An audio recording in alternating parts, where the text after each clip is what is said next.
students, I hope your preparation is going good. If not, don't worry.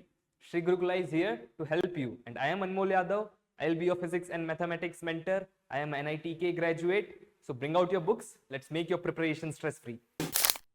So today's question is, if probability of A is 1 by 2, probability of B is 0, then probability of A given B is, or options are 0, 1 by 2, 1 or not defined. So probability of A gives B, if you remember the formula, it is probability of A intersection B divided by probability of B. But in the question, probability of B is given as 0. So no matter what is above, if denominator is 0, means the quantity will be not defined. So correct answer will be not defined, C option.